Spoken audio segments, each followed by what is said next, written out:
నమస్తే. శ్రీ గురుభ్యో నమః. ఆదిత్యాయ చ సోమాయ మంగళాయ బుధాయ గురు శుక్ర శనిభ్యే రాహవే కేతవే నమః.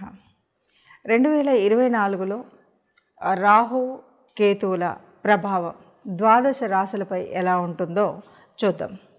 మన రాహుకేతువుల ప్రభావం మూలంగా ఉద్యోగంలో కానీ, వ్యాపారంలో కానీ, సంతానంలో కానీ, ఏ వ్యవహారంలో అయినా సరే ఈ ఇద్దరు ఇప్పుడున్నటువంటి స్థితిలో అంటే మేషంలో రాహు, కన్యలో కేతువు ఉన్నాడు. ఇలా ఉన్నప్పుడు ఈ గ్రహాల మూలంగా మిగతా రాశులపై ఎలాంటి ప్రభావం ఉంటుందో చూద్దాం.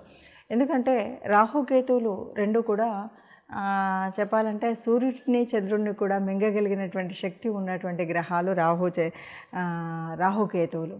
అంతేకాదు ఇవి ఏ స్థానంలో ఉన్నాయో, ఏ గ్రహాలతో కలిసి ఉన్నాయో వాటి శక్తిని వాటిలాగా ఇవి ప్రభావం చూపేటువంటి స్థితి కూడా మనకు కనిపిస్తుంది.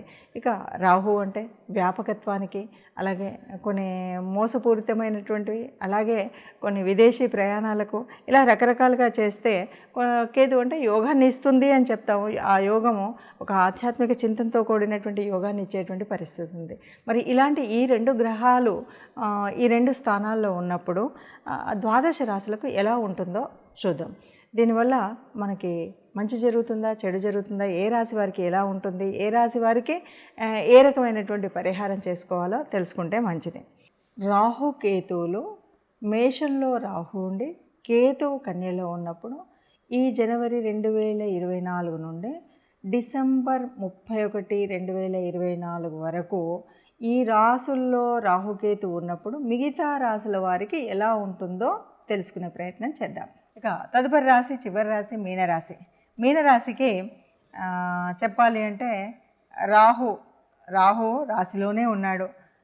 బలంగా ఉండడం వల్ల బలంగా మానసికంగా బాగా గట్టిగా సాహసం చేయగలిగినటువంటి శక్తి అయితే ఉంటుంది. డబ్బు అధికంగా వస్తుంది. ఉద్యోగ వ్యాపారాదులందు చక్కటి అవకాశాలు, వాటిలో ఉన్నతి ఉంటుంది. అయితే 7లో కేతు ఉన్నాడు కదా, 7లో కేతు ఉన్నప్పుడు ఈ వ్యాపార సంబంధితమైనటువంటి విషయాల్లో చక్కగా లిక్విడ్ క్యాష్ అంటే చేతికి చక్కగా ఆదాయం వచ్చేటువంటిది ఉంది. పట్టిందల్లా బంగారం అయ్యేటువంటి పరిస్థితి కూడా ఉంటుంది. కాబట్టి ఈ వచ్చినటువంటి వాటిని సద్వినియోగం చేసుకోవాలంటే కొద్దిగా ఆలోచనలో సరిగ్గా ఉండాలి.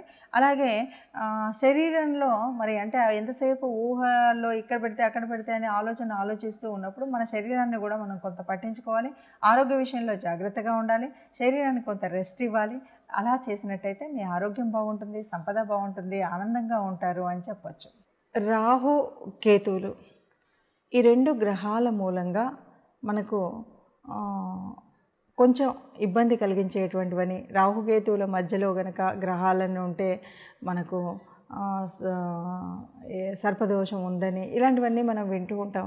అసలు వీటి వల్ల అంటే ఇబ్బందులు అయితే కలుగుతాయని మనకందరికీ తెలిసినటువంటి విషయమే.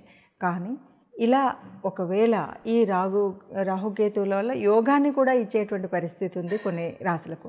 ఆ యోగంతో పాటు ఎవరికైనా ఇబ్బంది కలిగితే మనం ఎలాంటి పరిహారాలు చేసుకోవాలి అనే విషయాన్ని కనుక చూసినట్టయితే ముఖ్యంగా ఉలువలు, మినుములు ఇవి దానం చేయడం, రాహుకేతుల జపం లేదా సుబ్రహ్మణ్య స్వామి నాగదేవుడి గుడికి వెళ్ళడం, పుట్ట దగ్గరికి వెళ్ళడం, ఇలాంటివన్నీ కూడా మంగళ శుక్రవారాల్లో కనుక మీరు వెళ్ళి పుట్టలో పాలు పోయడం కానీ, సుబ్రహ్మణ్య స్వామికి అభిషేకం చేయడం కానీ, ఇంకా ఇవి కాకుండా ఎవరైనా కొద్దిగా వెళ్ళగలిగి ఉండి లేకపోతే అటు శ్రీకాళహస్తికి దగ్గరలో ఉన్నట్టయితే కూడా శ్రీకాళహస్తిలో రాహుకేతువులకి పూజ చేయించుకోవడం అనేటువంటిది కనుక చేసినట్టయితే ఏ రకమైన చిన్న ఇబ్బంది ఉన్నా కూడా అది పూర్తిగా తొలగిపోతుంది అని చెప్పచ్చు. కాబట్టి అలాంటి ఇబ్బందులు లేకుండా మీరు ఈ పరిహారాలని చేసుకుంటూ సుఖంగా ఆనందంగా ఉండాలి. ఇప్పటి వరకు మీరు తెలుసుకున్నటువంటి ఈ రాశి ఫలితం ఎలాంటిది అంటే గోచార రీత్యా అంటే జన్మజాతకంలో మనకున్నటువంటి గ్రహాల యొక్క స్థితి, యుతి, దృష్టి వాటిని బట్టి ముఖ్యంగా కనిపిస్తున్నప్పటికీ కొంతవరకు మనకు మన జన్మజాతకం తెలియదు లేదా ఈ వారం వరకే కదా అనుకున్నప్పుడు గోచార రీత్యా మనం చూస్తూ ఉంటాం. గోచార రీత్యా ఉన్నటువంటి వాటిని ఎగ్జాక్ట్గా యాక్యురేట్గా లేదు అనడానికి వీల్లేదు. ఎందుకంటే కేవలం 30-40% వరకే మనకు ఇది ఫలితం కనిపిస్తుంది.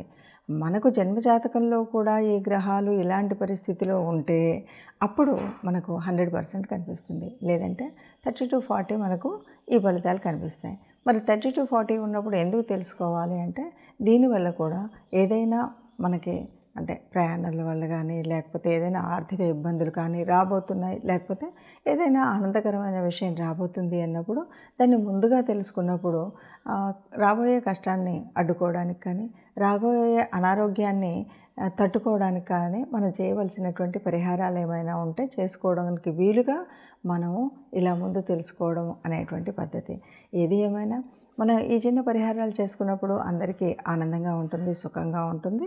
జీవితకాలంలో కష్టం అనేది తప్పకుండా ఉంటుంది. అయినప్పటికీ ఆ కష్టాన్ని ఈజీగా మనం బయటపడేటువంటి ప్రయత్నమే ఈ గోచార రీత్యా మనం చెప్పుకునేటువంటి ఫలితాలు. అందరూ సుఖంగా ఉండాలి, అందులో మనం ఉండాలి, అందరం ఆనందంగా ఉండాలి. సర్వే జనా సుఖినో భవంతు. నమస్తే.